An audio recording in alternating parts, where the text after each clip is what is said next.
All right. Now that we got everything going.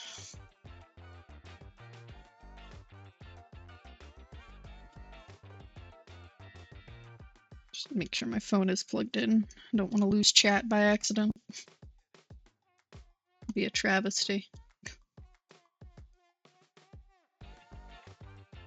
There we go. Okay.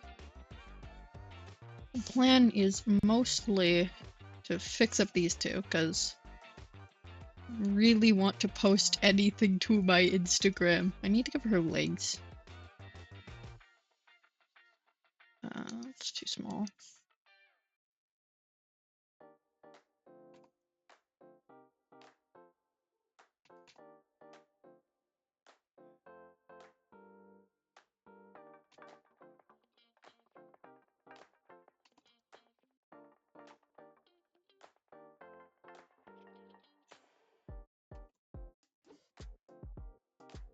Yeah. Something simple, just because I don't want it to, like, cut off at the end of her sweater, because that looks odd compared to him actually having legs. And now that it's been a while, I can also mirror this and see if anything looks odd.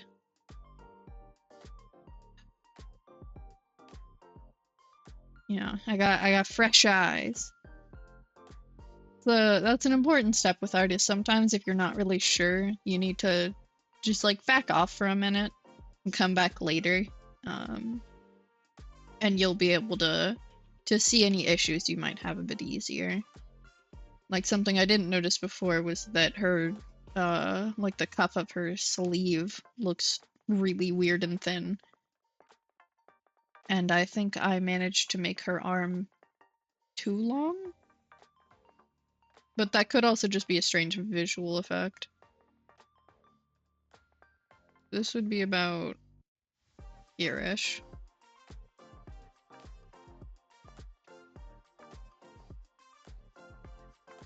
Yeah, that would curve around to about here, which is just like a smidge too low. Very small amount. So we just... put that the wrong direction. Grab this and move it over like a little bit. Doesn't have to be a lot.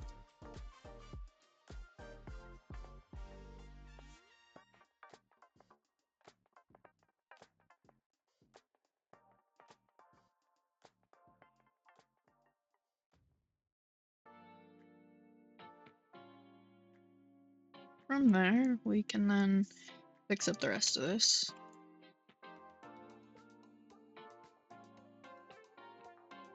Actually, to redo that.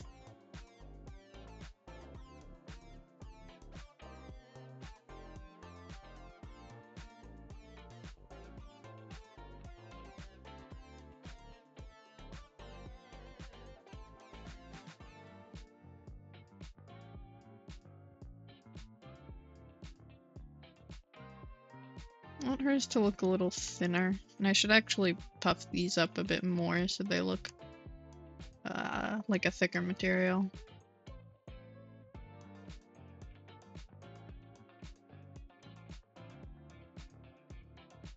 Yeah, I made them relatively straight, which makes them look thinner.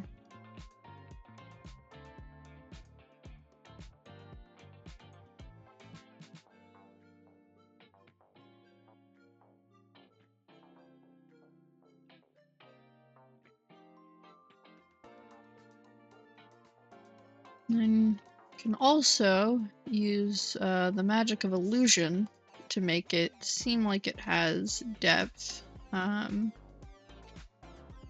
by like having the line sort of bend here. So without having to add that line to make it look 3D, it just kind of does.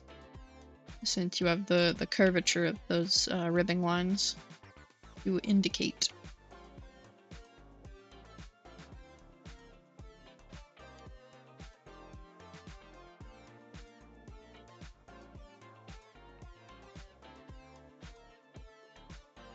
Okay, now for the hard part. I have to fix up her face. Because, yeah, it doesn't quite look right. Is that like a really strange perspective and it's like oddly skewed?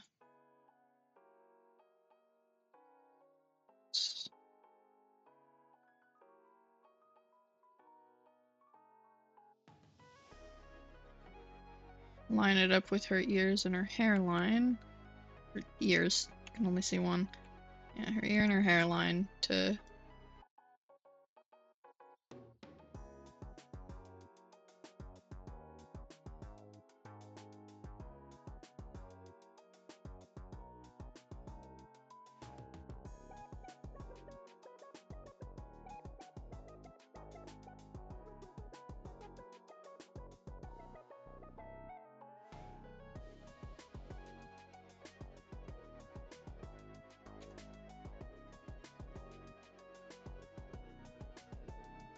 It's a sort of softer face.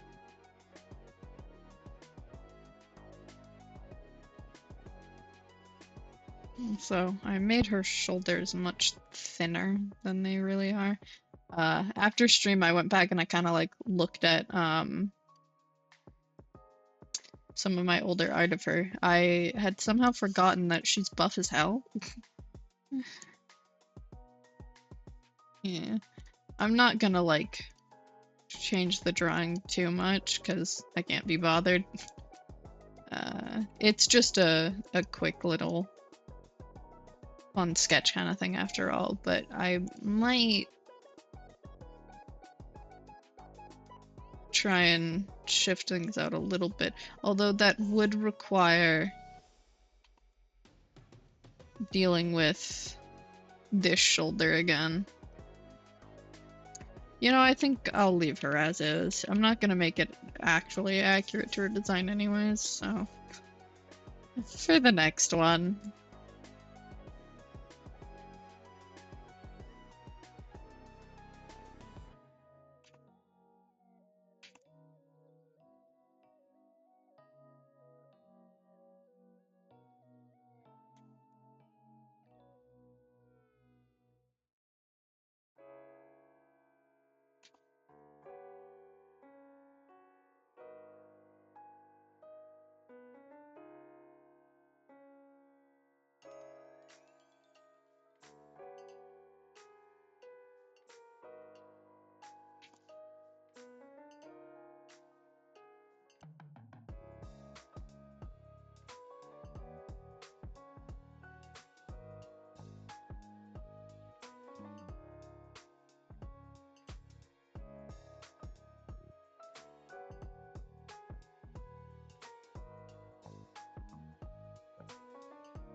Ah, noses, my arch nemesis. I draw them like 50 different ways and I can never settle on one.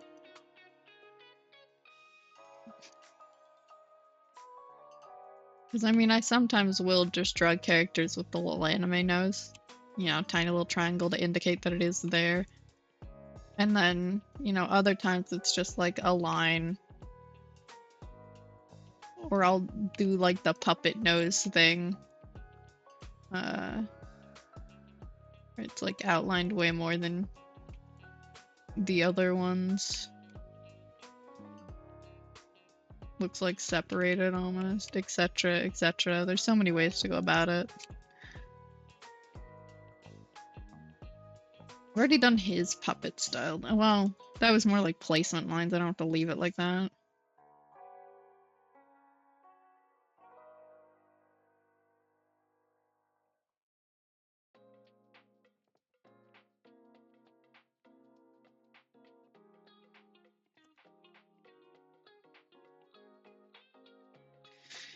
Something like that.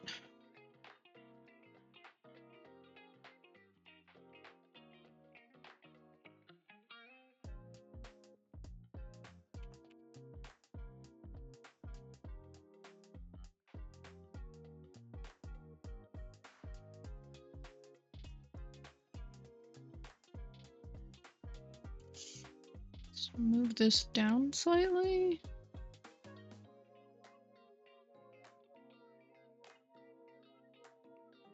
Yeah. That looks good, I think.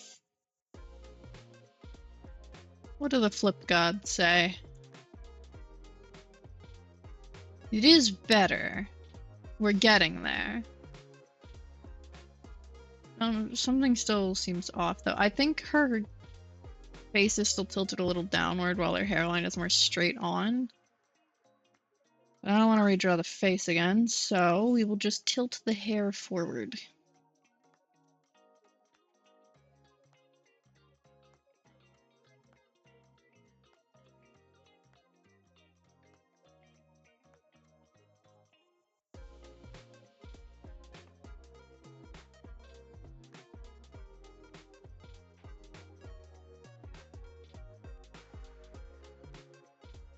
Yeah, that works.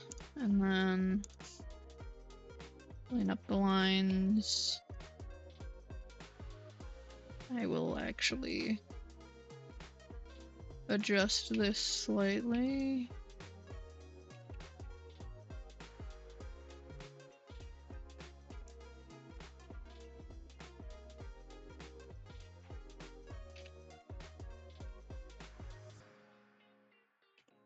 I need to pull that back a bit.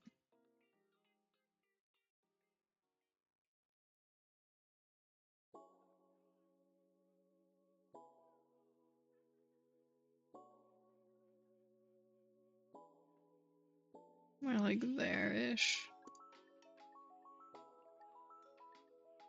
Actually pull this hair bit forward slightly.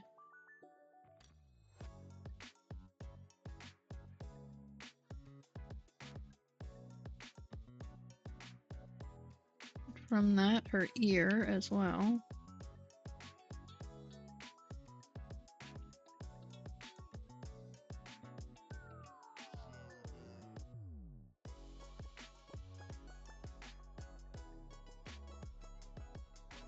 There we go.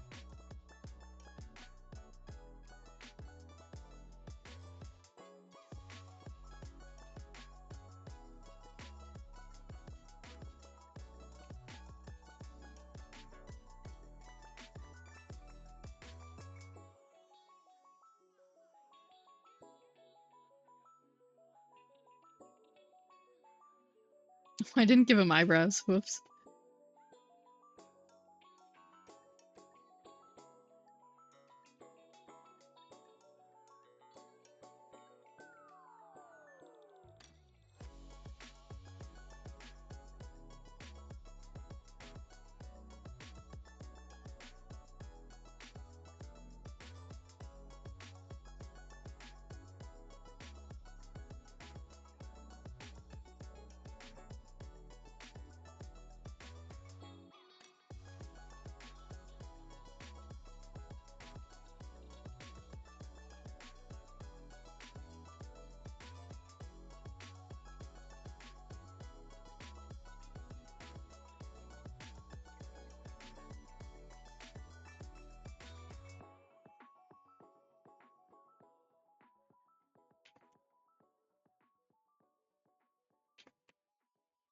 I want to make him look worried is the thing.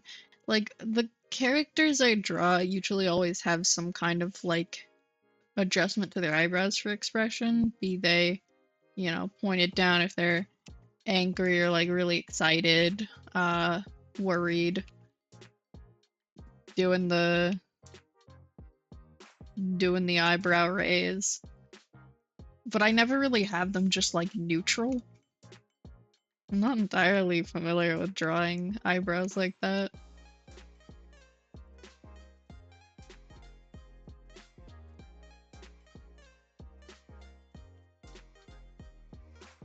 Yeah, no, he looks worried. They're too upturned.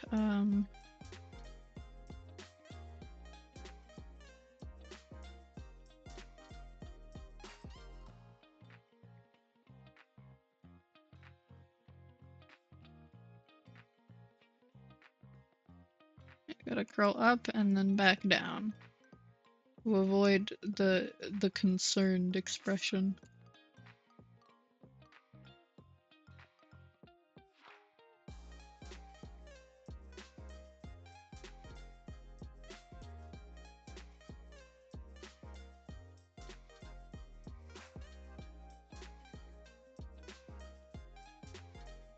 I've also certainly made these too short.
Good enough. Okay.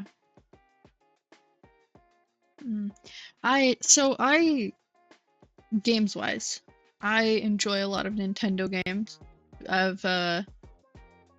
You know, Nintendo was my childhood kind of thing. Never really had, like, PlayStation, Xbox kind of stuff. My family was always, you know, the Nintendo systems kind of thing. So I have a Switch Lite. And I have like a little case full of games. It's got like a Mario logo on it or something. And a while ago, I lost it, in quotes. So I've been, you know, like searching around for this thing for like 2 weeks at this point. And then eventually, you know, I'm talking with my friends on a call, and so I'm looking for something completely different on my desk. And I just so happen to have a couple scraps of like faux fur on my desk because I've been like working on creating some like rabbit ears. I still haven't actually attached the fur to them, but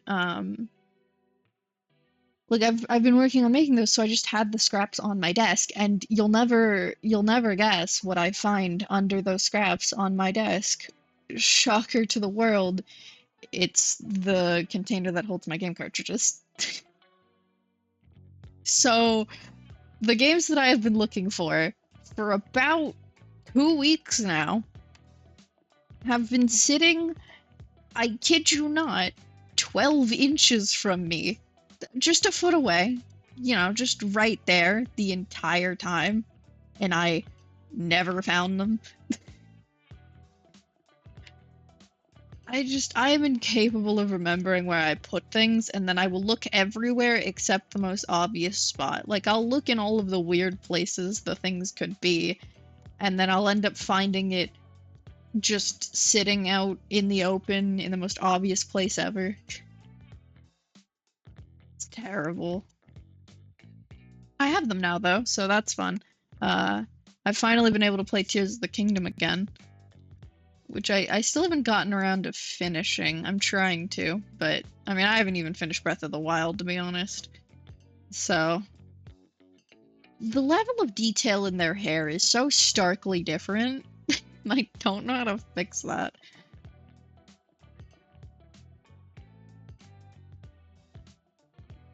Do I need to fix it? I don't necessarily have to. I can do what I want. I think I should add like a little bit more to his hair, though.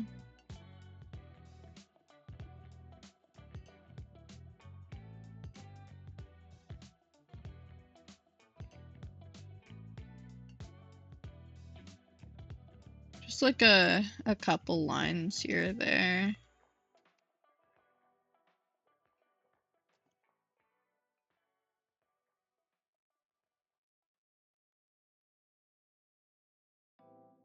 Um...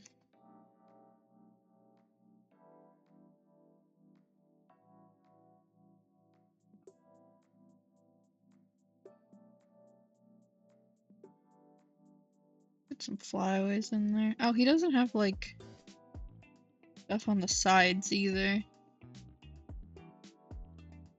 Make the brush smaller.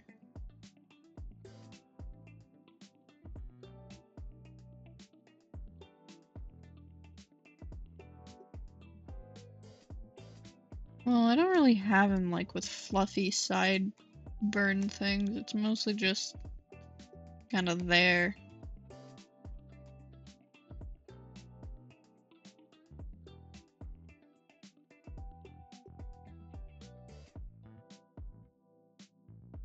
I don't know. The extra fluff looks good for the silhouette, though.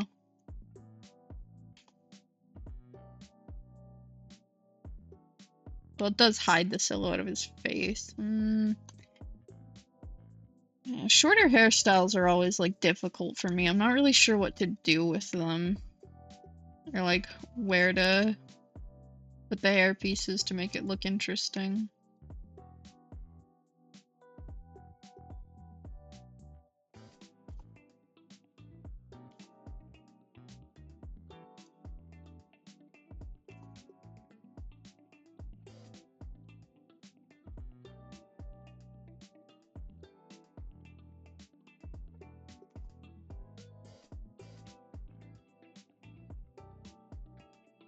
And now I'm just futzing with it, so... It's gonna be here for like 7 years. I mean, it does get the point across, I think.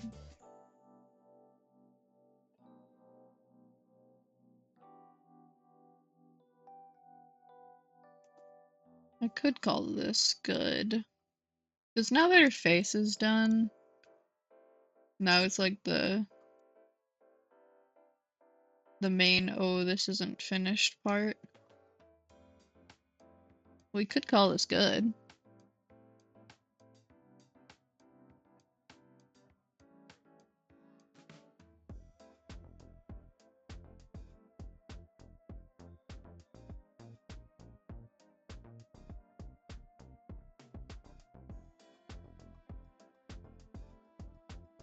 Yeah, I think this is decent enough. What is the what does the flip button say?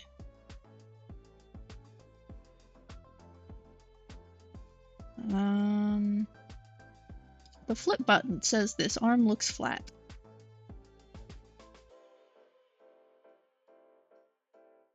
So we will unflatten the arm.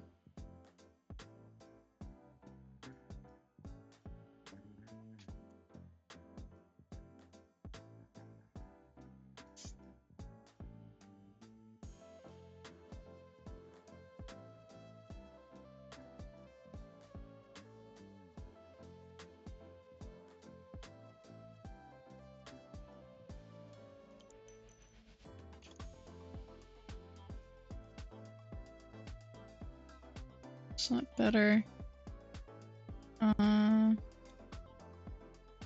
Could be a bit more dramatic of a curve.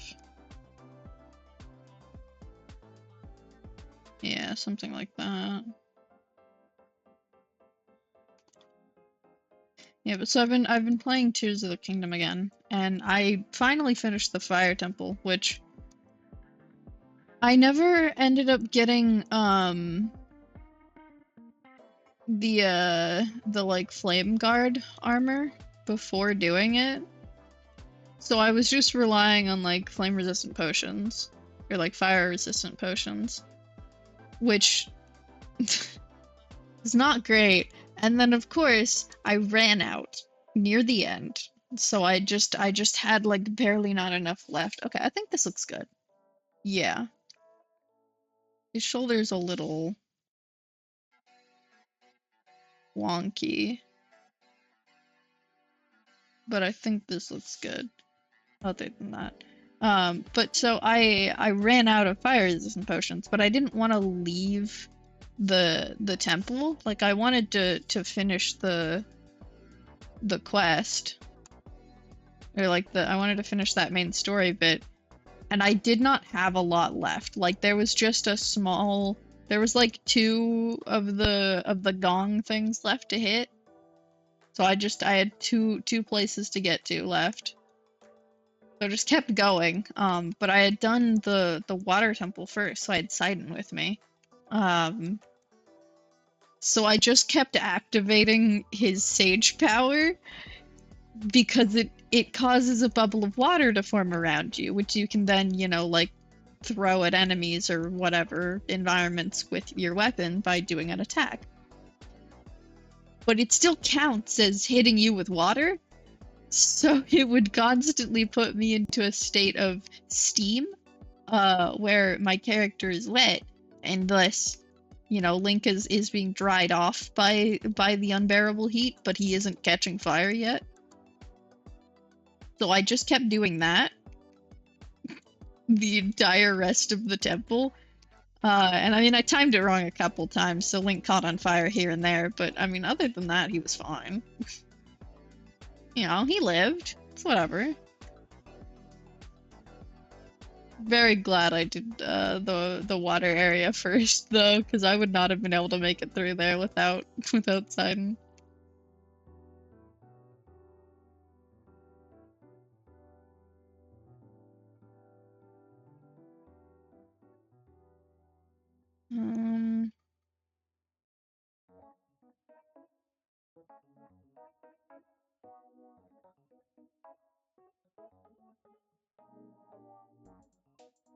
Let's actually pull this back, I think. Not have it go as far to the left. In fact, what if it doesn't really go left at all?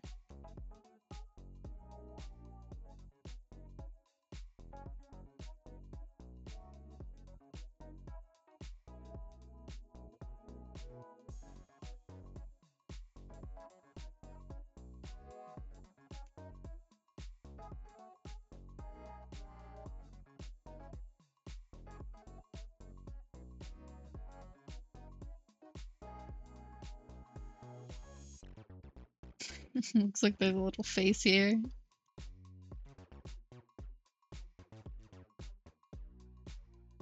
Yeah, but I genuinely like after I finished the temple, I was like, okay, but I'm pretty sure there's a quest where you can give fire lizards to a guy to get like the chest piece or something, right? Of the flame armor.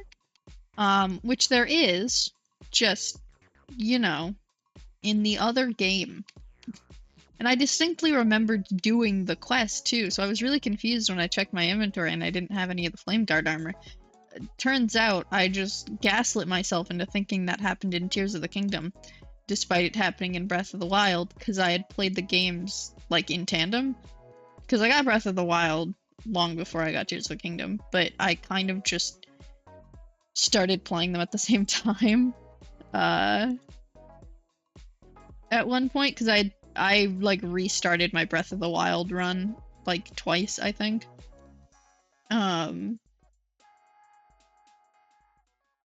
But I eventually ended up playing them sort of in tandem-ish by accident. So I've just mixed up events between the two since they're basically the same game. Cough, cough.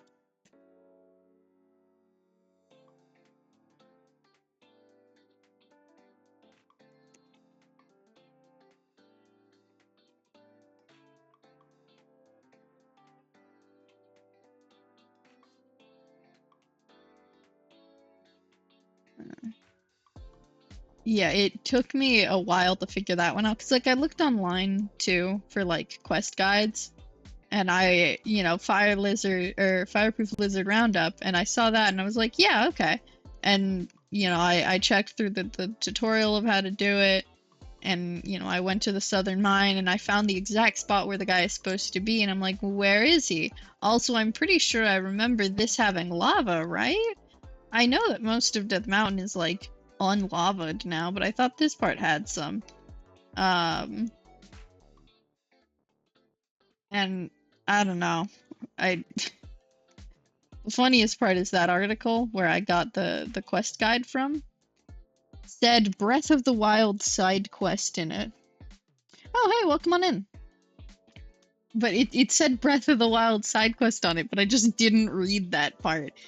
So I continued to trick myself into thinking this was a Tears of the Kingdom quest, and I don't know, I somehow messed it up by doing the main quest first. Which is not how these games work.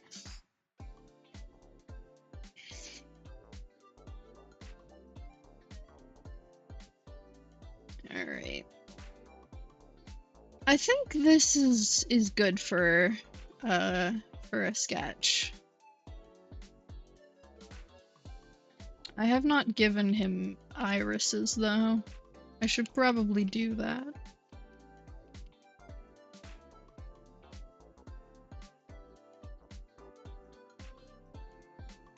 Yeah, might just be like slightly beneficial to actually give him eyes.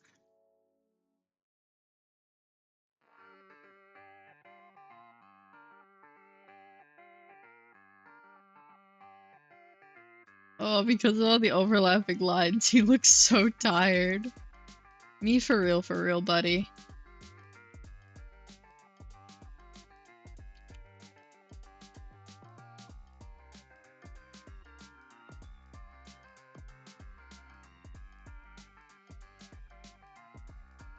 I didn't make it very easily readable what angle this eye is at.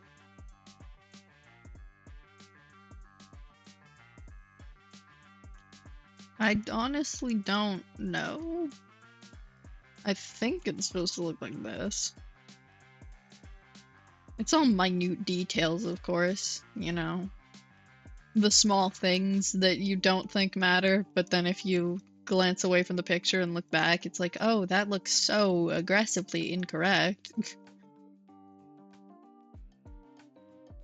Yeah, eyes are a very important part of character art. If you do them slightly wrong, people will know. They'll feel it deep in their souls that something isn't right.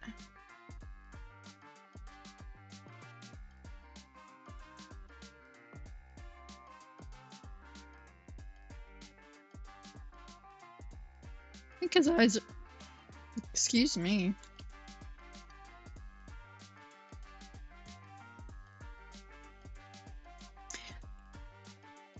Not me having voice cracks. I think his eyes are slightly too long as well. Or just big in general. I have no idea.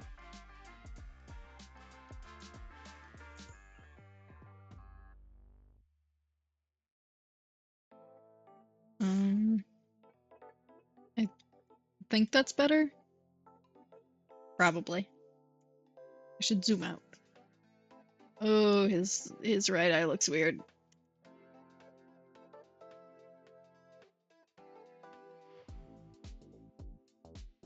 His right or left? Something is not right. I shouldn't be zooming in, but oh well.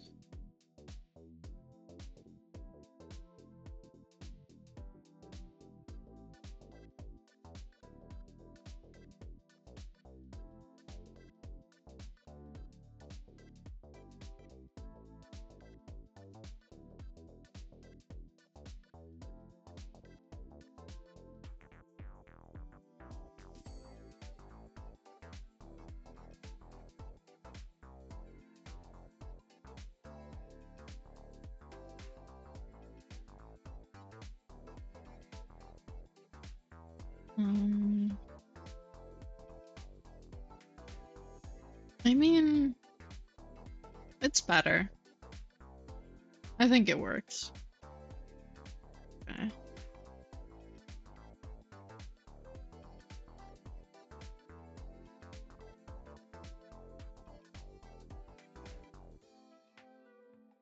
I need to adjust his eyebrows too.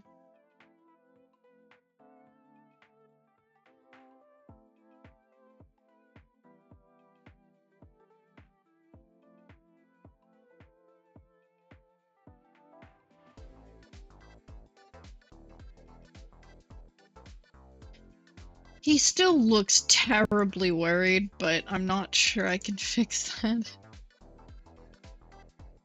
At least I don't know how.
Yeah, I've been trying to like brainstorm things that I'm gonna be streaming in 2024. Cause I know that once I finish Hollow Knight, which I think will be soon. I'm not entirely sure when the game ends. Or well, I know that I'm gonna go for the ending where I defeat the Hollow Knight and then take his place because I am not fighting the Radiants. Not for stream at least. That'll take a long while. Because while I have gotten better at the game, I wouldn't necessarily consider myself good, and the Radiance is hard. The Radiance is really hard.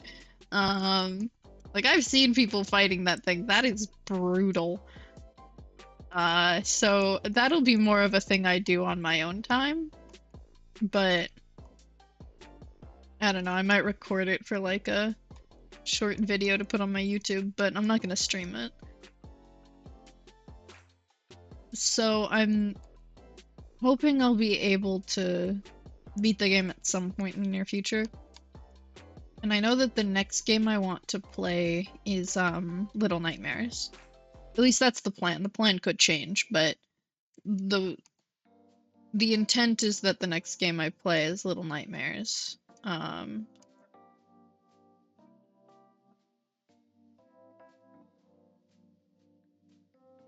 But I'm not really sure what else I want to do, because with 2024 rolling around, I should have more time to stream in general. So the plan is to have at least 4 stream days, 2 for art, 2 for games. But I haven't decided if I want it to be like the same game twice a week, or if I want to do like multiple games a week. And if I end up doing that, then I need to think of what the other game I'll play is gonna be. Because I have a couple options rattling around in my Steam library.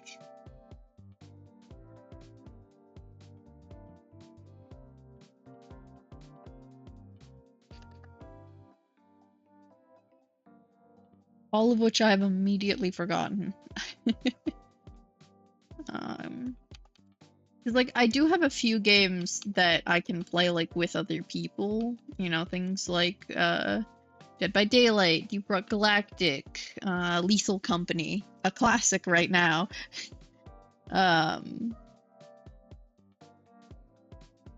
Yeah, go ahead. Just put a description of what you want me to draw in chat, and I'll get to that. Like I have plenty of like games I can play with other people, but I don't have anyone to bring on stream quite yet. Like I have a couple friends who would be willing to like stream with me, but we have to work on them not calling me by my first name for that to happen, and we haven't quite done that yet. Yeah, I can do OCs. It probably won't be like perfectly accurate, but you know.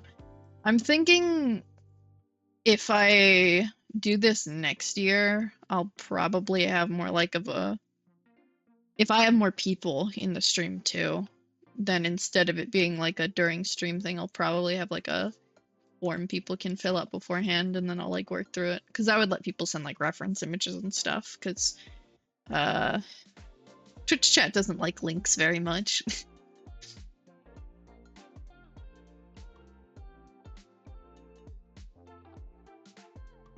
Okay, this needs to be adjusted.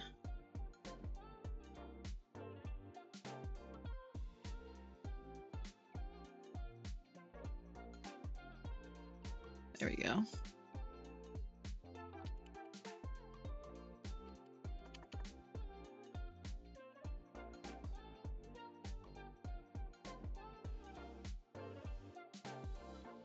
Elastikid and Miss Miraculous. Elastikid.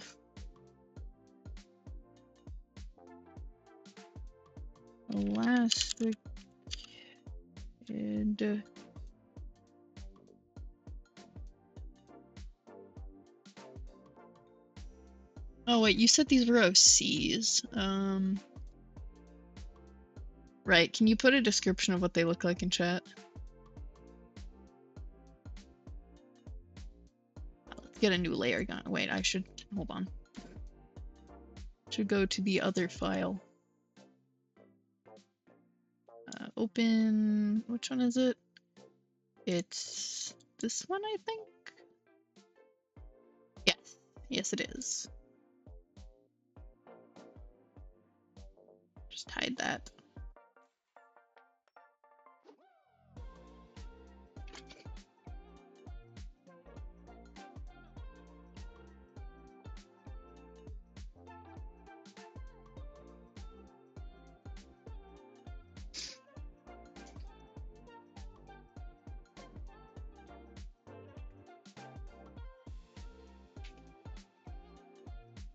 Yeah, but I send the references link on the Whisper messages.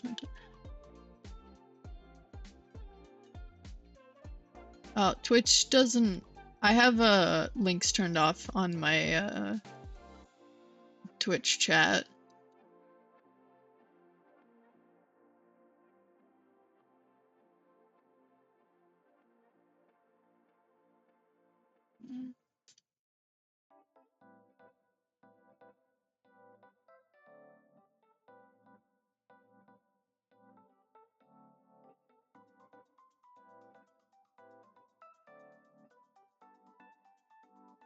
Oh, you sent them in a Whisper. Yeah, I guess that works for now.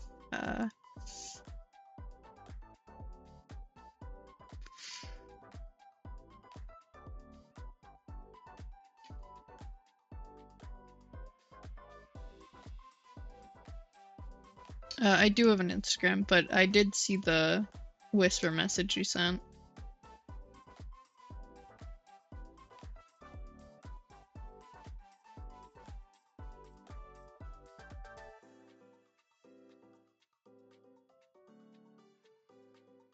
Preferably some descriptions next time, but this worked.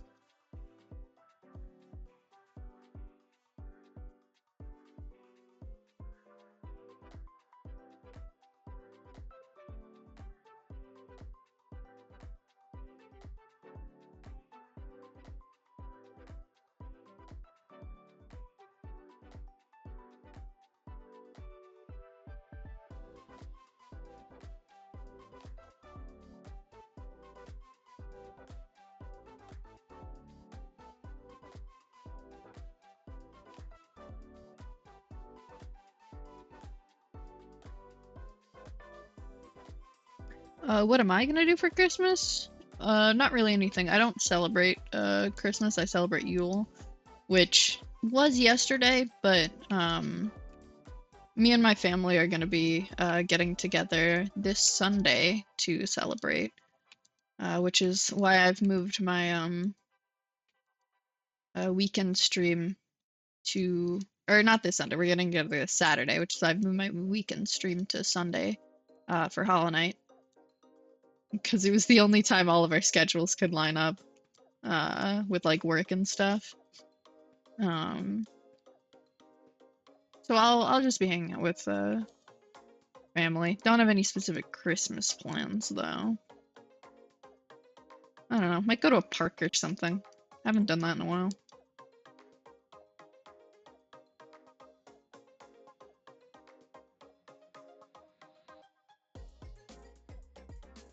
What am I doing?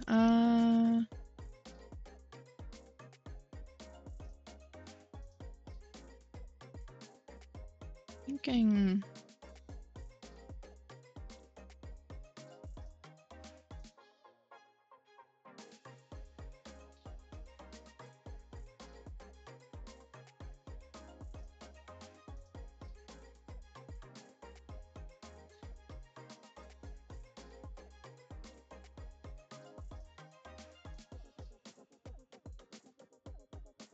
Do you have any specific Christmas plans?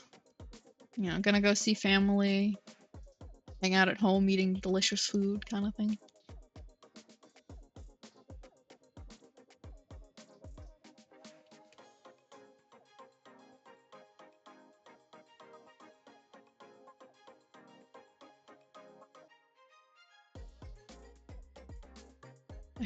I should not give either of them a mug of hot cocoa.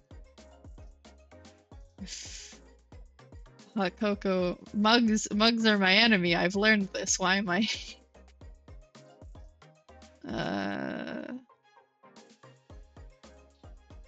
Ooh, wait. Better idea. Okay. Hear me out. Christmas tree, right?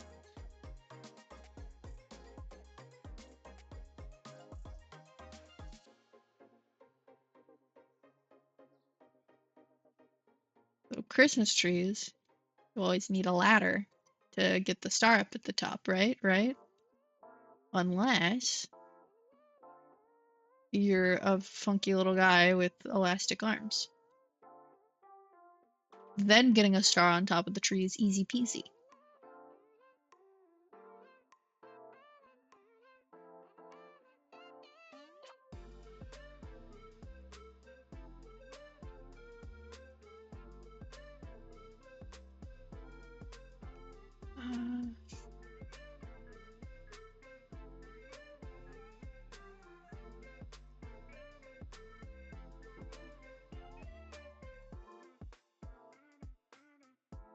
I've definitely got the scaling on this weird.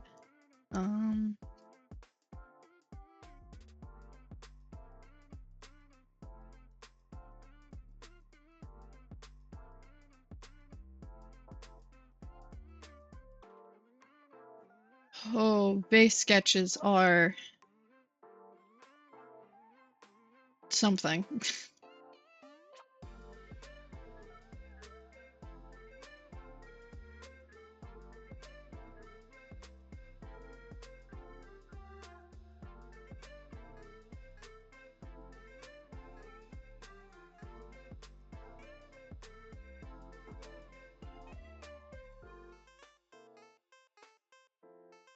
That is not what a star looks like. Oh no, geometric shape. Oh dear. Oh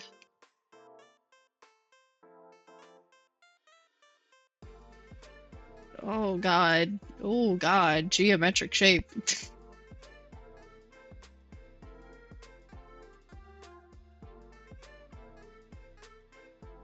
Let's do this the easier way.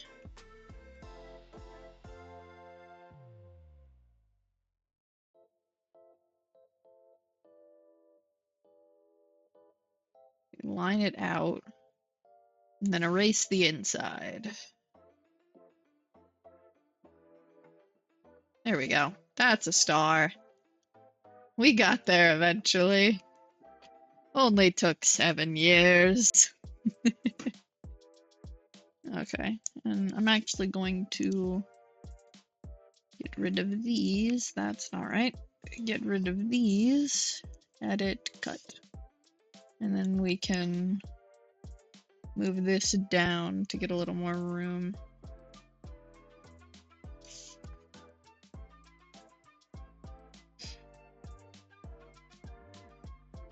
Make this, what, 15?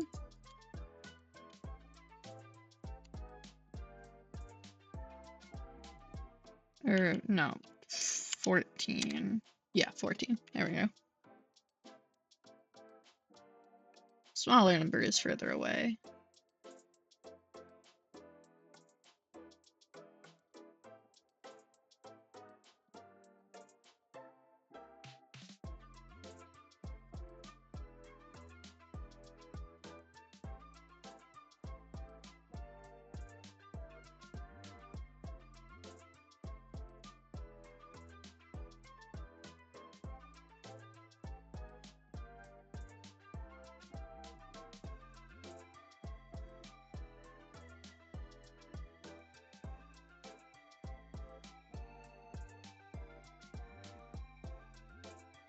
And then... there!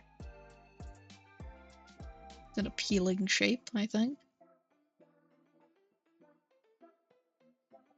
And I believe we move this up a little bit. Oh, missed a spot. Yeah, we move this up a bit. And make it slightly smaller.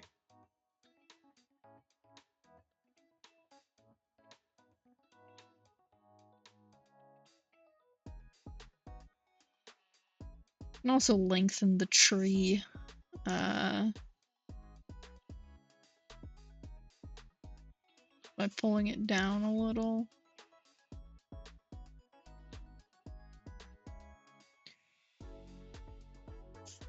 Fun little proportion tricks.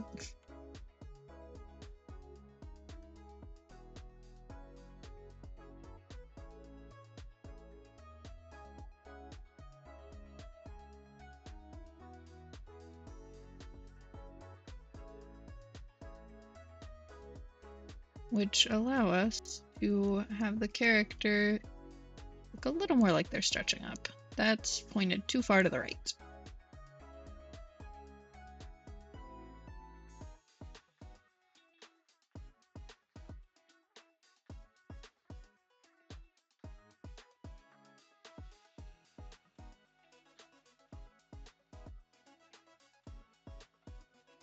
Yeah, this is the fun part of characters that don't have to follow the rules of anatomy, is you can just screw around and kind of do whatever you want, and it'll work. Which allows for far more interesting poses than those who do have to follow the laws of physics.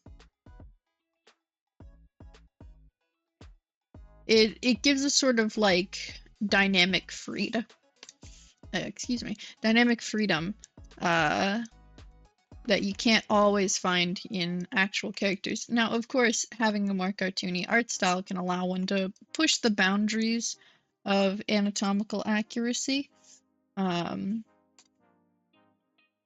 But you know, generally you'll still be a little confined. But when you have a character like this, there comes a point where it's not really relevant anymore what is or is not reasonable in the realms of anatomy, because their own body doesn't follow it, so the rules are different for them, which lets you get a lot more dramatic with the posing and such, which I'm not really doing that here.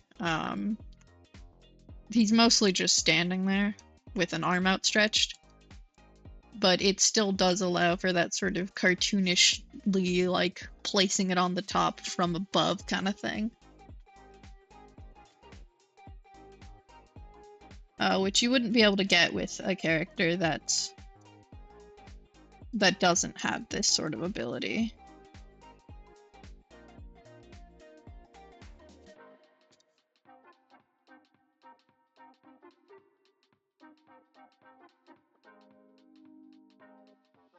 Move that to the side slightly.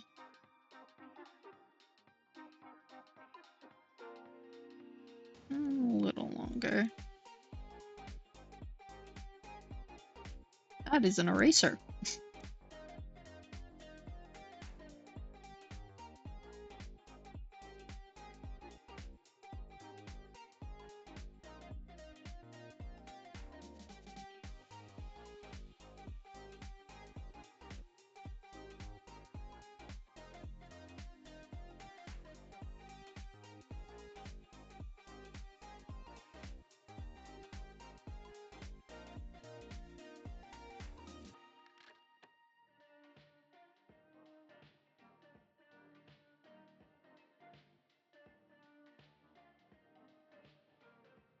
I think maybe he's holding another bauble. Oh, right, I forgot to add the little bottom part to the star, because they usually have like a little thing at the bottom that it's stuck onto.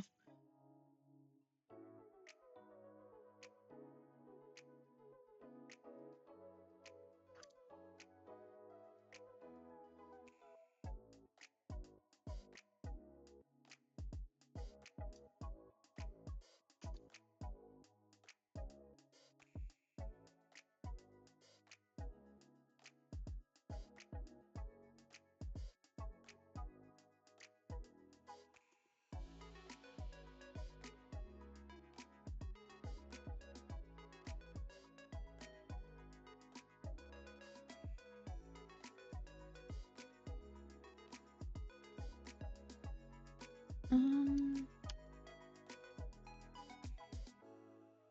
many hair does he have?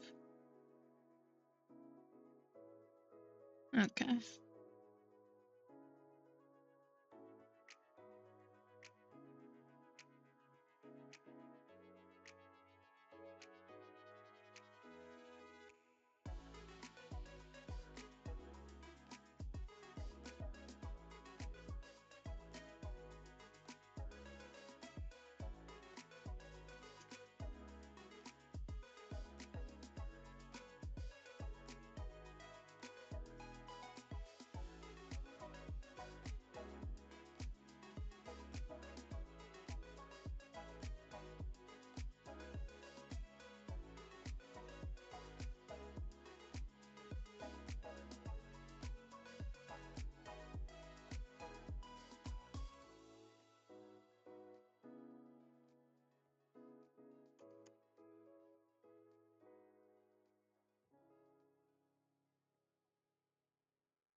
Yeah, but I'll definitely have to like rifle through my Steam library to see what I can find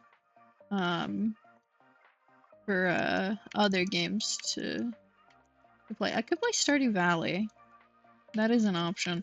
Although I'm not certain that would be a good stream game for me specifically. I know there are other people who stream Stardew Valley very successfully. But I'm not entirely certain how I'd make it entertaining.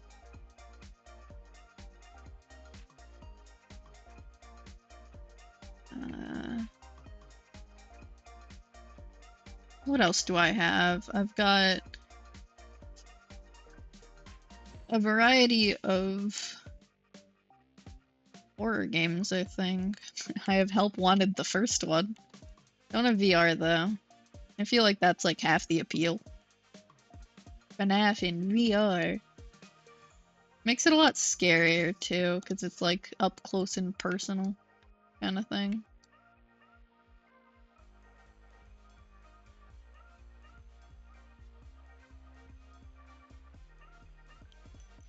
Okay, so we take this and it starts off with like musculature and then sort of fades into just a tube.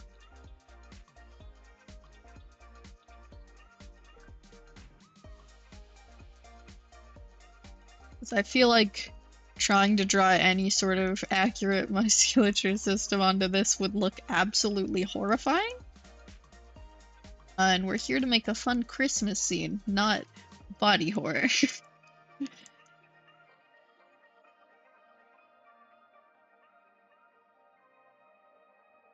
Yeah, characters like this can look really good in certain styles and then downright horrific in other art styles, just depending on how the artist interprets the like limbs and how they function.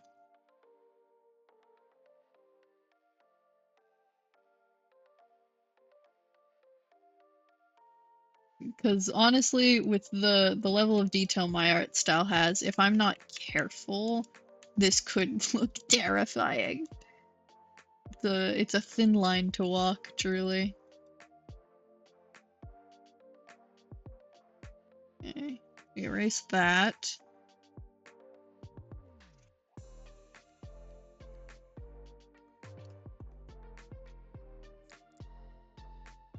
And pull this over.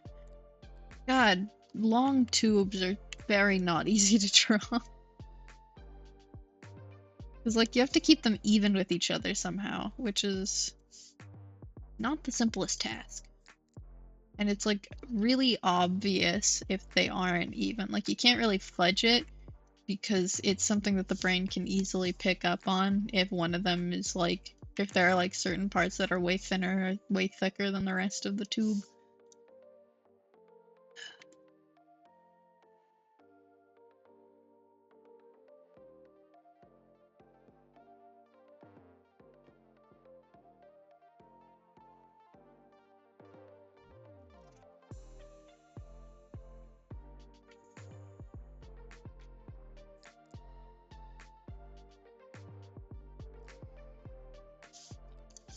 Yeah, I think I made his hand a little too big.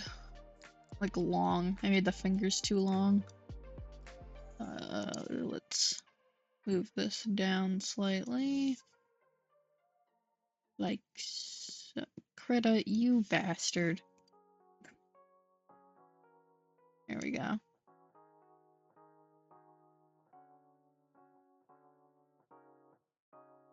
Yeah, like there.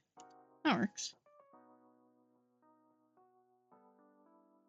I think we adjust these fingers slightly too.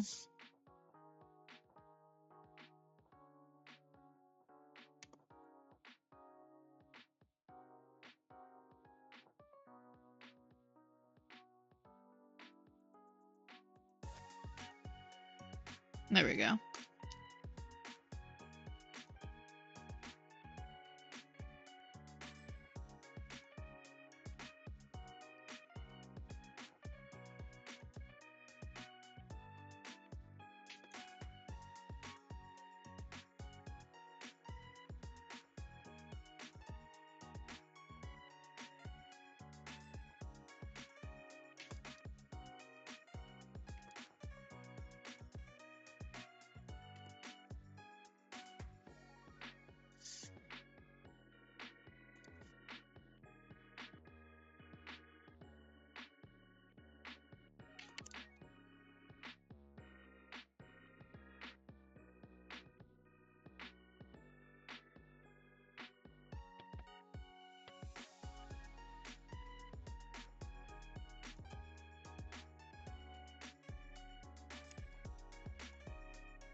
Yeah, I definitely need to do more muscle studies.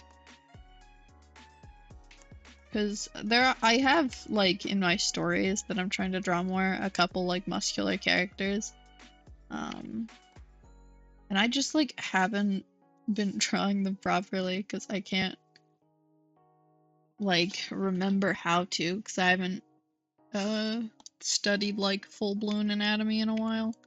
Like, the actual placement of muscles and tendons and all that stuff, which is really important if you're trying to draw, like, super muscular characters, because you don't need to get it, like, perfectly accurate. Like, it doesn't need to be perfect or anything. You can fudge it quite a bit and it'll still look good, but there still needs to be a bit of a baseline there. You can't just go willy-nilly, it'll look odd.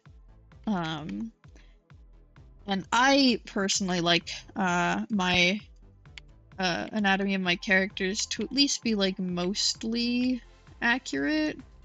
Even if it's fudged a little bit, I still prefer for it to be relatively accurate to reality. So I need to like practice so I can actually achieve that.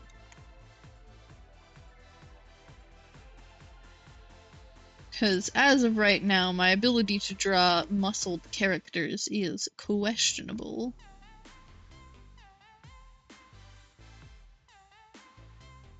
Which, I mean, it can lead to some pretty funny looking art. You know, kinda goofy stuff, but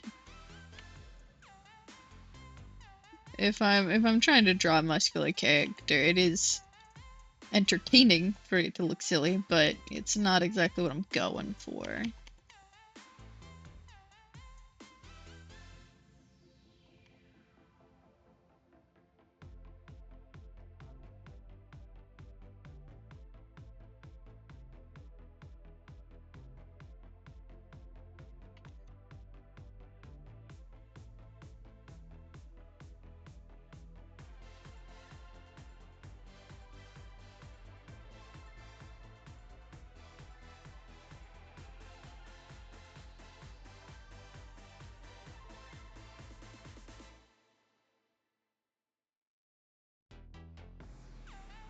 Okay. And we realign these.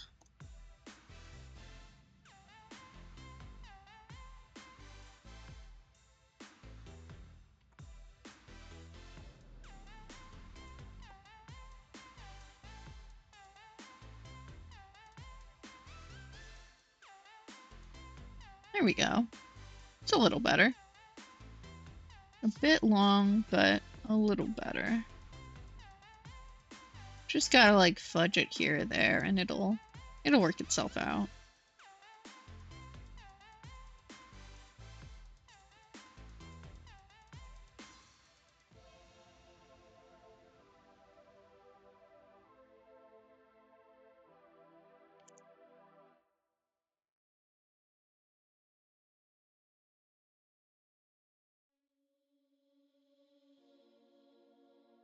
Okay, and now I get to figure out what's going on with the legs.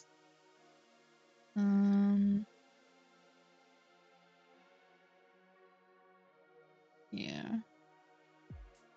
Little less twiggy, I think.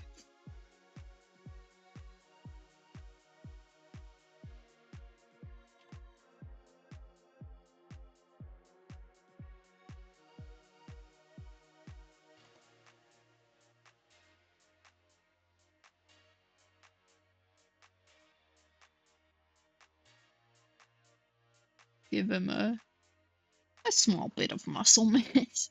Just slightly. You know. Don't need to make him a bamboo stick. Walking on stilts or anything. It's not very superhero-y. Well, I say that, but there is Spider-Man. Definition of twig sometimes.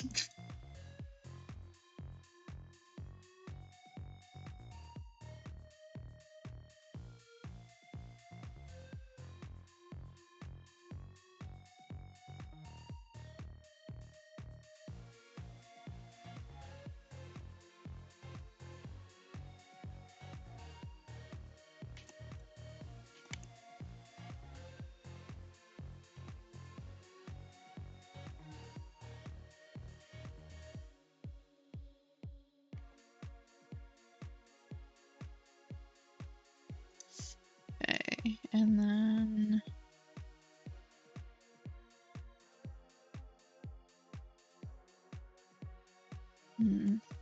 I'm really hoping that I can bring myself to finish a couple art pieces here and there, because I want to start posting stuff to my Instagram more. I think I've said this in a couple previous streams, but on top of just like wanting to post more in general, I want to like post about my OCs. I want people to know they exist.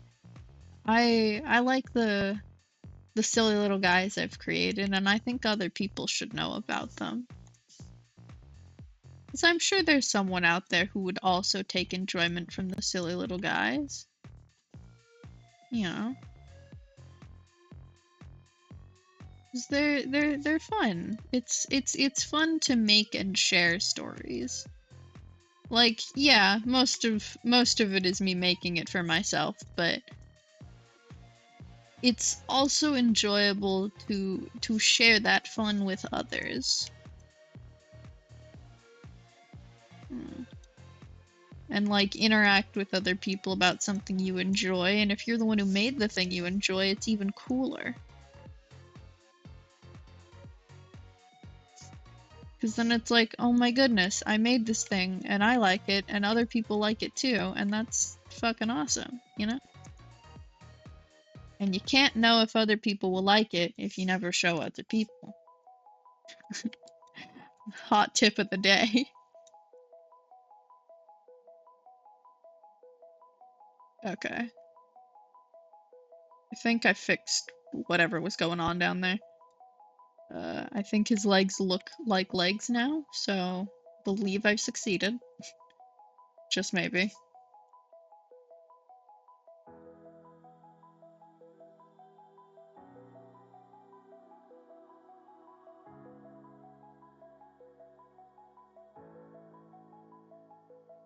think his head is a little too small. Make that a smidge bigger.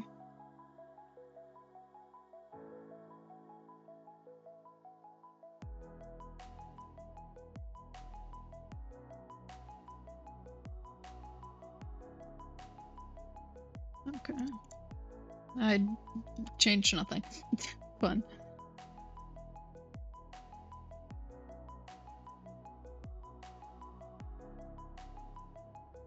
And then the other character.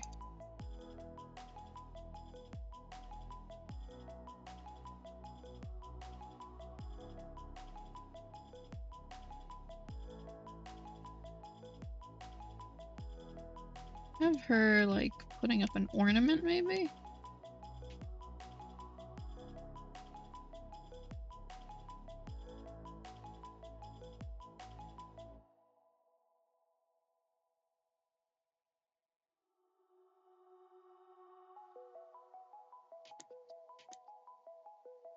Like here-ish.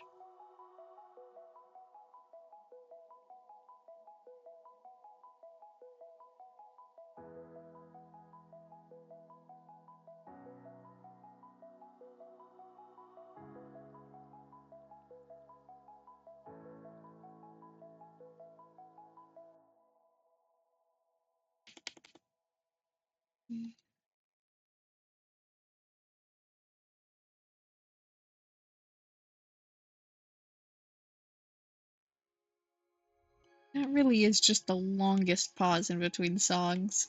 Every time I'm like, is it stopped? Is it? It shouldn't be. It's not how this playlist works. It's more than 3 hours long, I'm pretty sure. Okay, and then...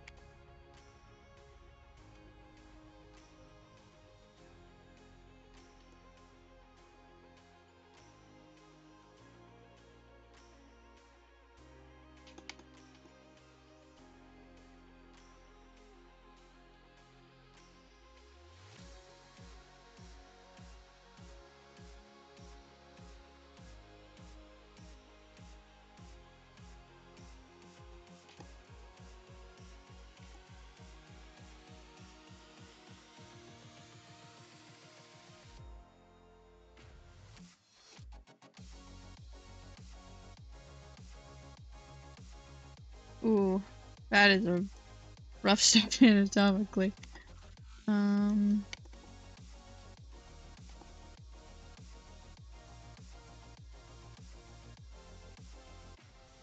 This is like here-ish, and...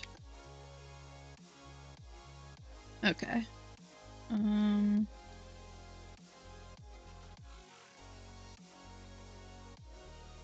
get this other leg.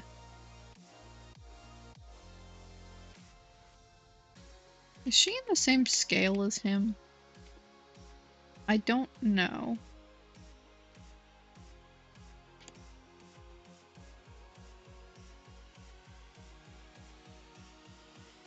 I think her head is a little too big, but I think I got the body the right size proportionally.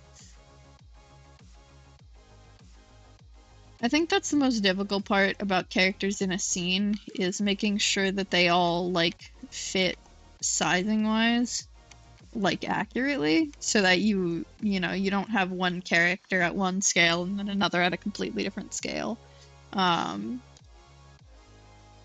And especially when the characters themselves are, like, kind of separated by something in the scene, it's a lot harder to see if they're at the same scale or not. So it can make keeping them proportional to each other more difficult. Oh, but compositionally it looks so good.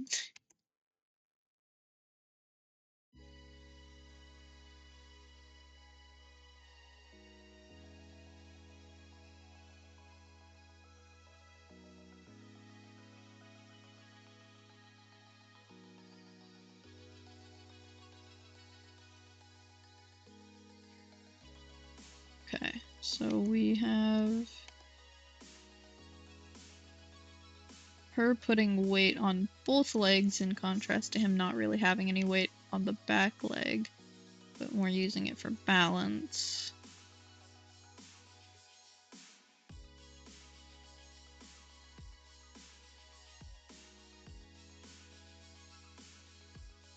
Okay.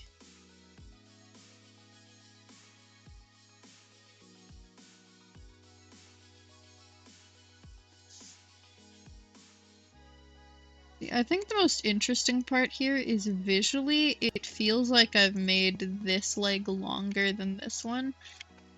But in actuality, because her hips are tilted this way and her heel is up, the overall length of this leg would be significantly shorter than this one. But visually, they look like this one is longer because it's over to the side. And then if you actually put the two legs up to each other, I'm pretty sure these would be about the same length at the cutoffs. Oh, the magic of art and how it tricks the brain. The human mind, a fickle thing.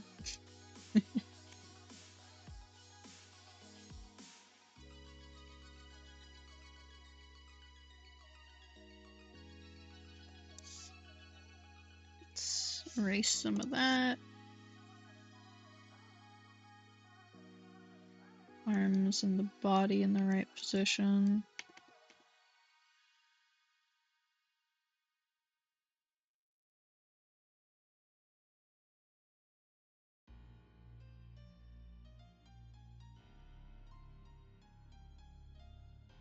Okay, I do need to fix her head though. This is definitely a little too big.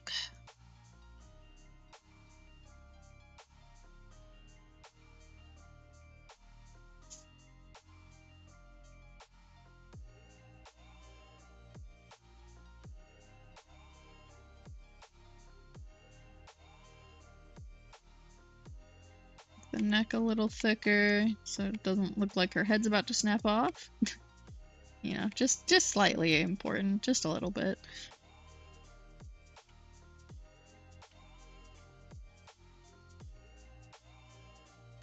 And then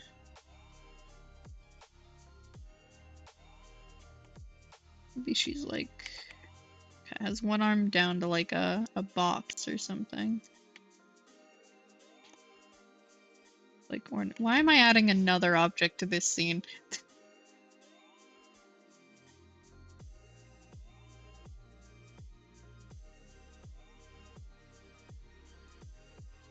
I think I want her arms to contrast his anyways, because he's got up and down. So maybe both of her hands are up, but in different ways.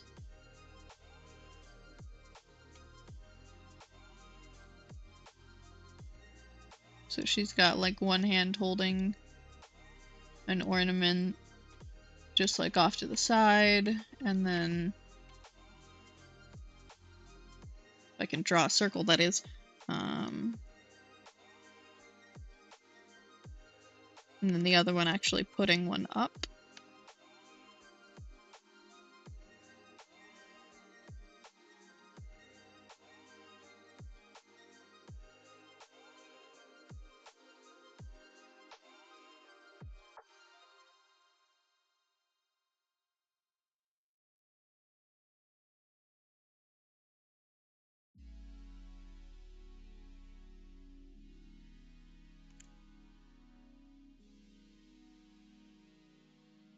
I can kind of use that to my advantage so that I don't really have to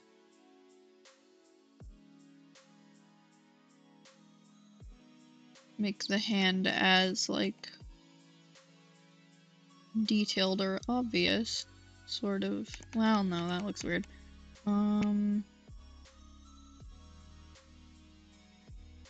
Okay, tree, and like here.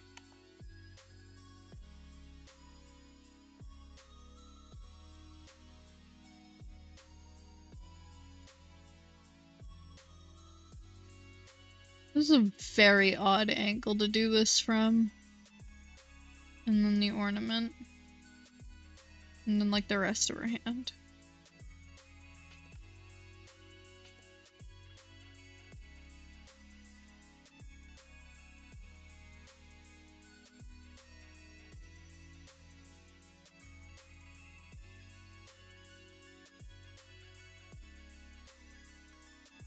You know, I can also just like move the tree bits up. That's an option too.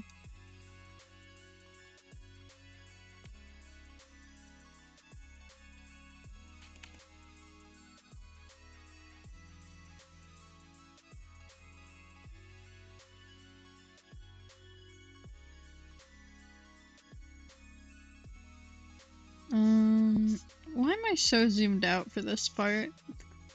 These are small details, I don't need to be that far out. Although being further out is relatively useful for pretty much most of the art process, because you're looking at it from the distance other people will be seeing it at. So you're not fretting about details no one will actually notice as much. I think we do that, and then move that.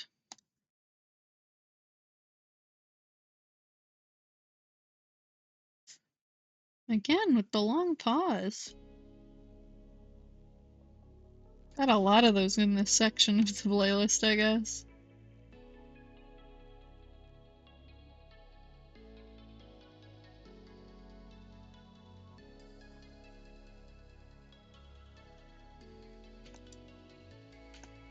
Maybe this is a diamond-shaped ornament.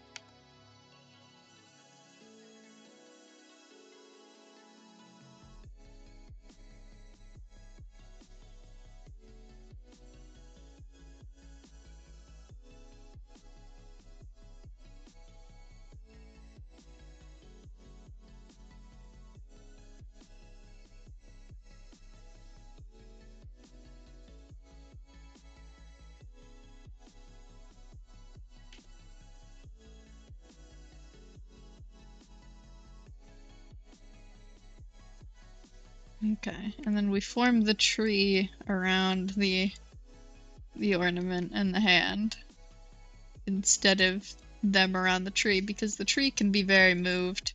The tree can be moved so much, it doesn't need to look in any way specific, because it's a tree that has movable branches.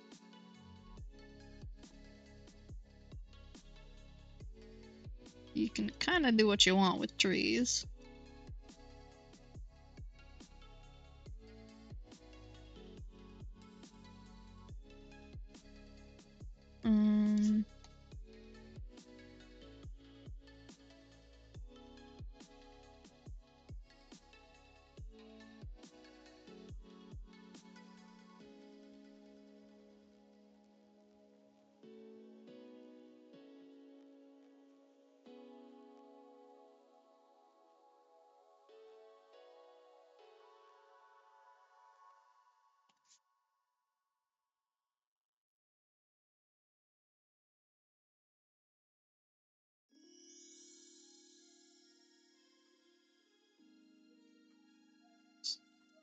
Fix up her arm. Looked a bit weird.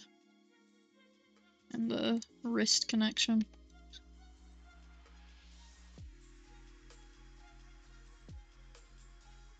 There we go. Give her an actual elbow. Over here, mayhaps.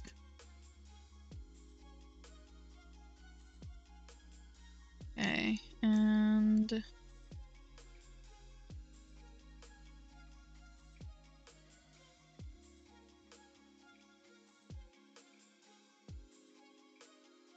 out here.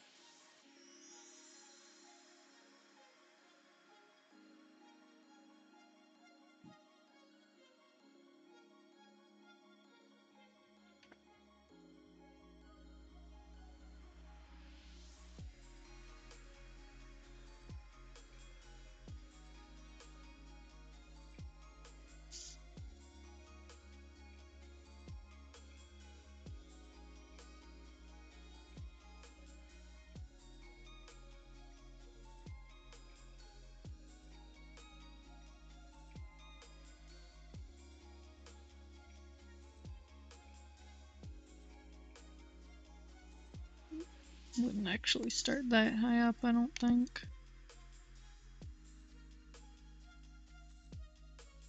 Yeah, these would be down slightly.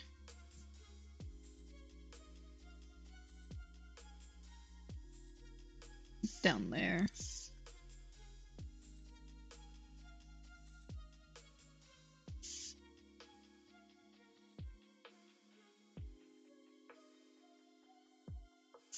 And then we deselect, which requires moving very far away from the image. I love Krita. Really need to find an easier method of deselection. Because it certainly shouldn't be that. I'm almost very certain that there is another way to deselect that makes so much more sense. There's probably a shortcut for it even, but I just haven't found it yet.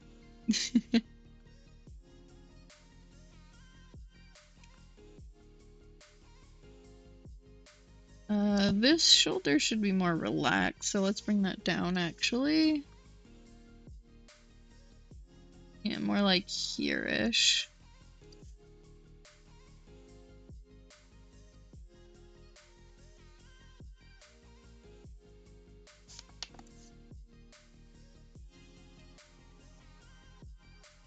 Okay, and what does her hair look like? Ponytail, that's simple. With bangs. So we...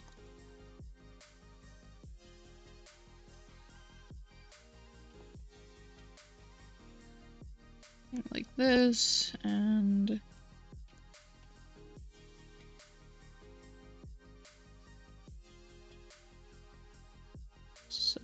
high pony out here.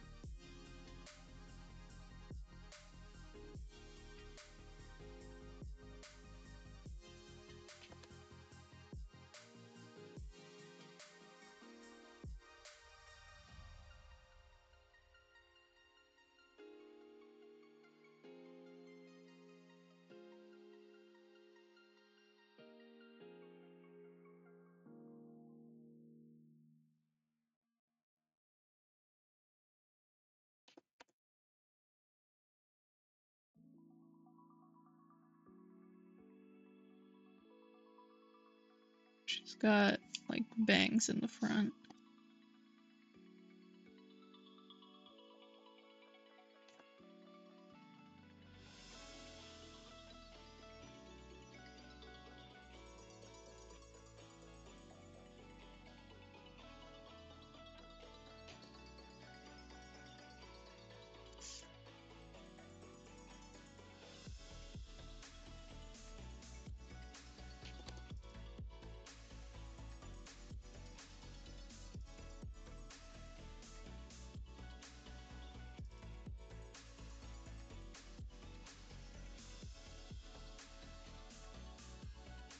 We carefully erase around the hair bits so that they can actually be visible.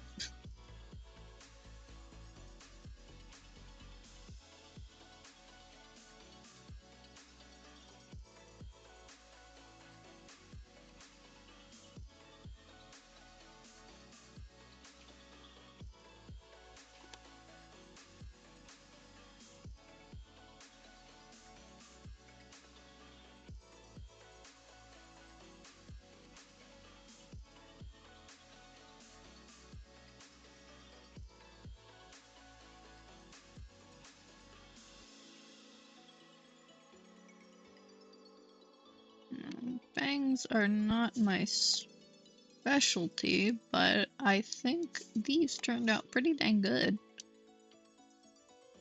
For something I don't draw very often. It's not bad.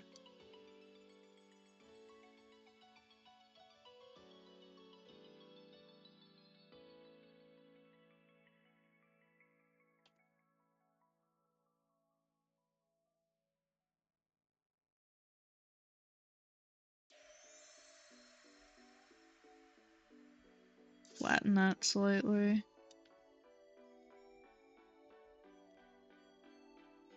It's a little too puffed up, I think.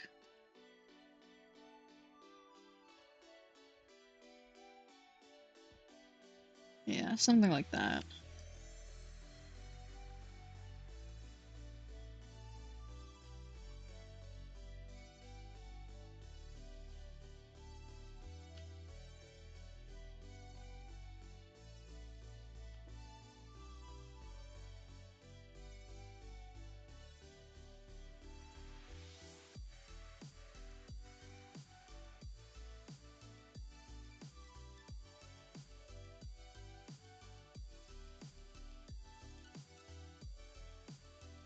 Alright. This was a pretty good start. Oh, I should give her a face. Oops.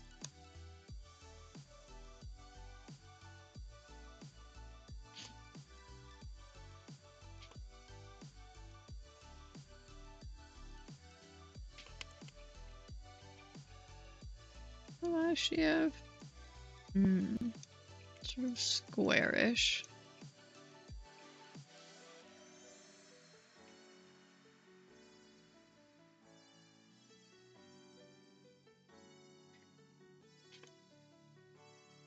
I'm just having a hard time with positioning eyes today, I guess.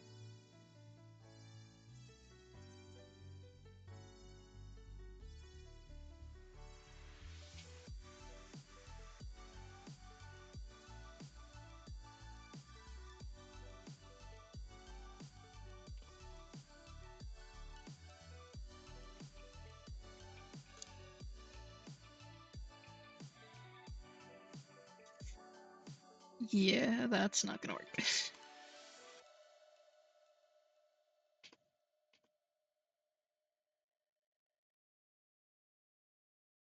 That's too low. It's too high.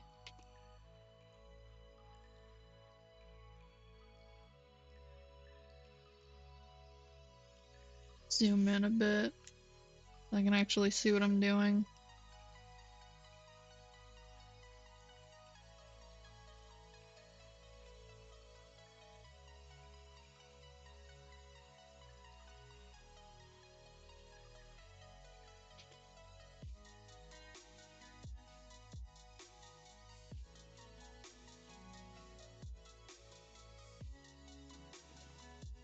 There we go. I think that works.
Alright, now we go fix up his head, and then add clothing details and such.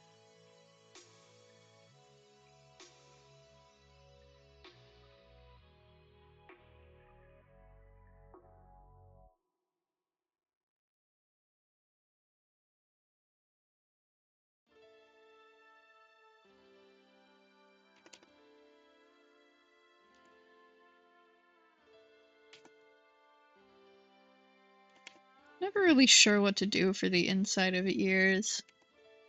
I've drawn it so many different ways, and none of them quite feel right.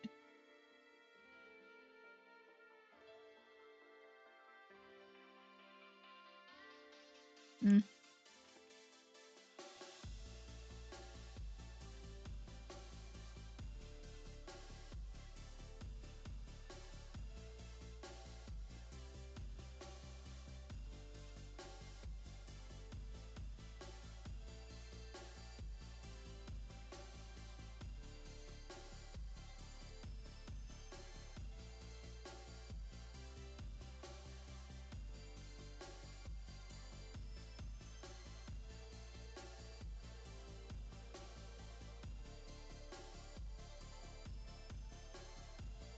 I just kind of redraw all of this a bit, because his face looks a little weird.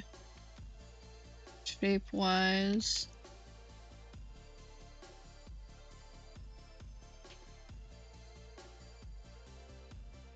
Yeah.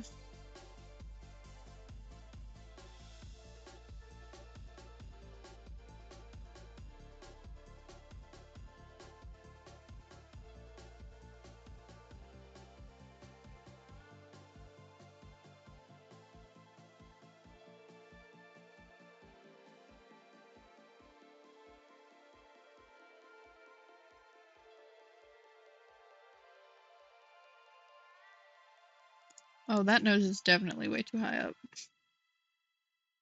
Gonna bring that down a bit.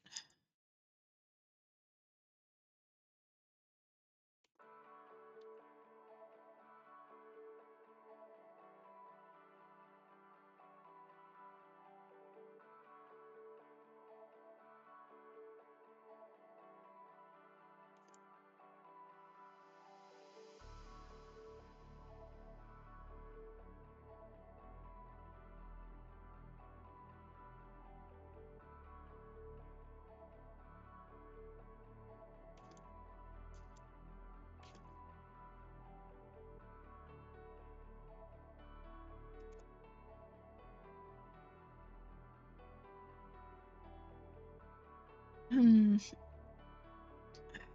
I think I think something about this looks off, but I can't quite pinpoint what it is. I mean, I've definitely made his face too small now, but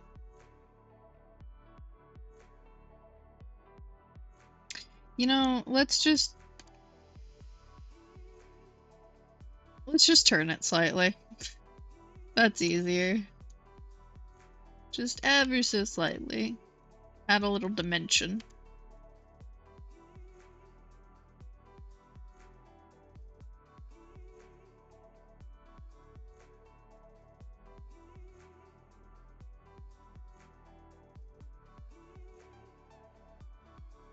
Yeah, honestly, there's very little I have to change to make that work, so I think the issue was that his face was at a different perspective than the rest of his head. Which I have made that mistake before. It's honestly not all that difficult to just accidentally put two things at completely different perspectives, despite them being right next to each other. You'd think it'd be harder, but apparently not. We'll have to resize his head for this, though.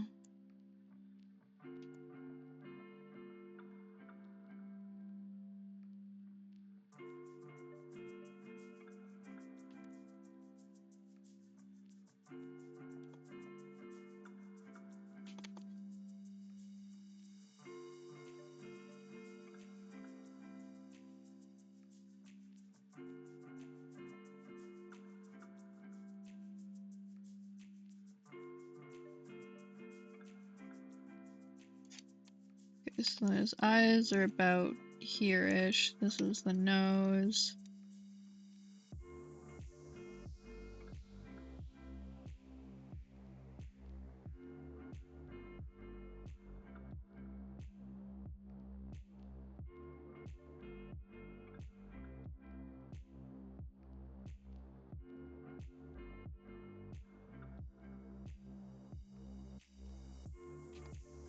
I don't want to make him look exhausted.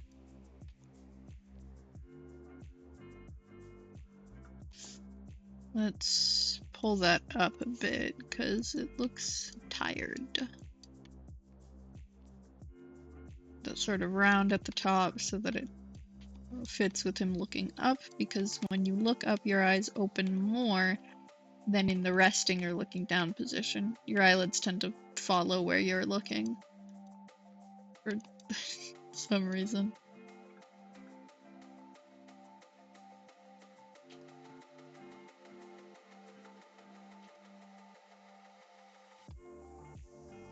And then this eye is not really all that visible, so I don't have to worry about it as much.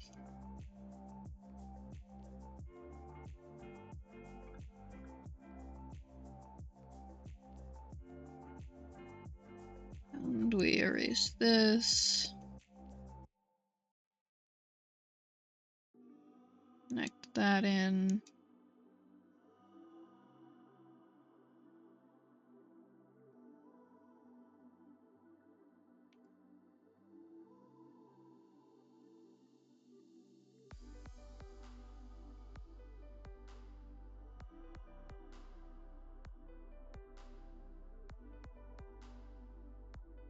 Okay, I think I do need to move this eye down a bit, but I think other than that, this is mostly good.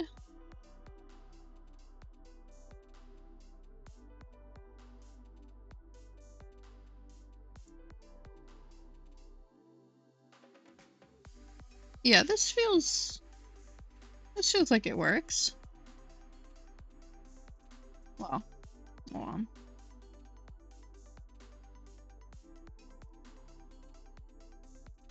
Really, might grab all of this and then just squish it.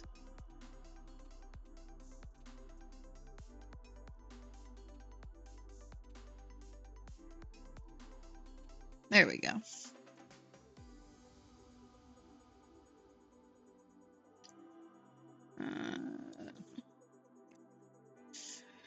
And then we zoom out so that I can actually see what I'm doing. And yep, his head is definitely too small.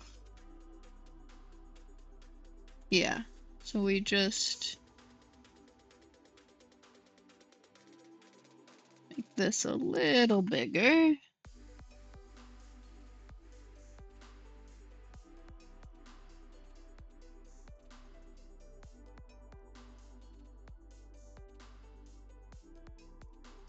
I think I do actually want to bring his arm in ever so slightly. It feels just like a little bit off.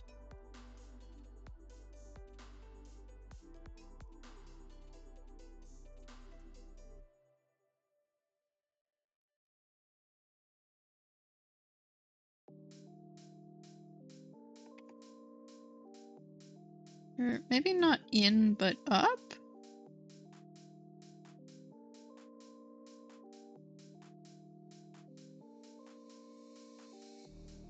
Like there. That feels better.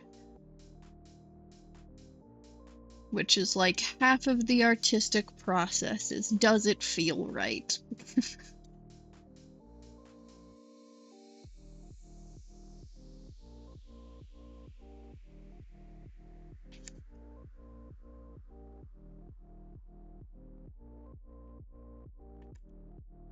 Yeah, I'd say about like 80% of it is just like putting things on the paper and going, does this feel right? I don't know. It feels kind of off. And then just futzing with it for like 7 years until it looks good.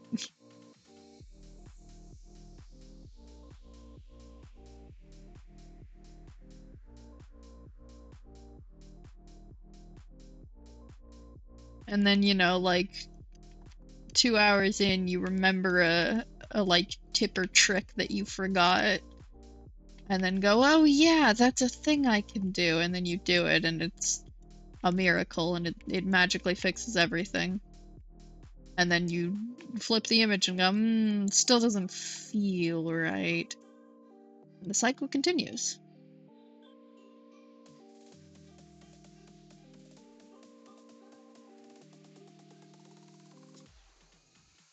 Alright, and now I get to fiddle around with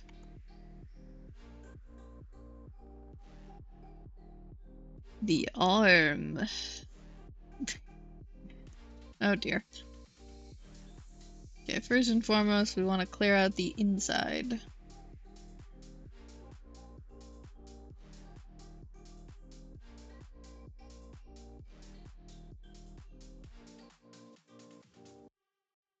Just erase all that. These weird spikes, too.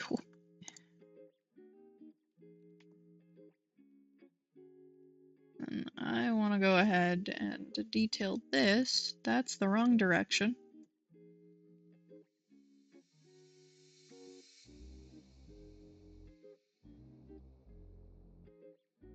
Okay.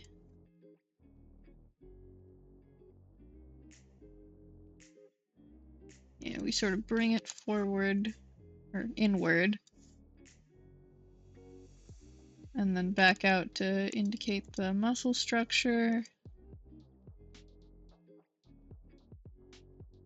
That doesn't need to go that far.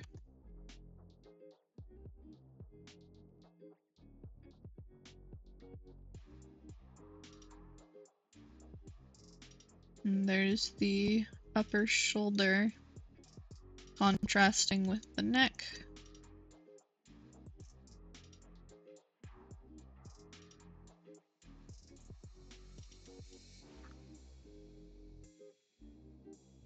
And that gets sort of bent into the, well, actually, hold on.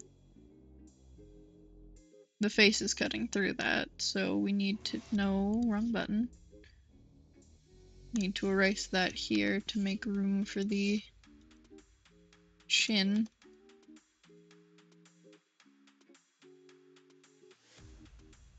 Actually cutting off the shoulder. Just get rid of that. It's really dark, pulling a lot of attention.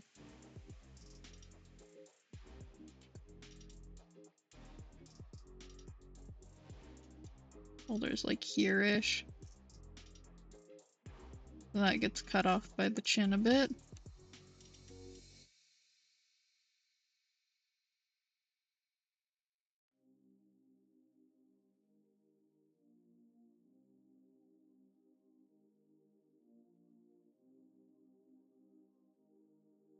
It should be a little smoother of a line into the upper arm, which, while usually will go out and then taper inward, in this situation it kind of just tapers into the same line.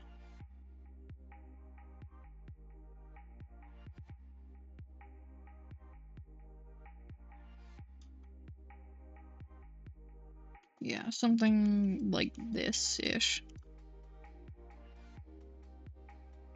Same thing on the other side. Sort of tapers into this tube shape.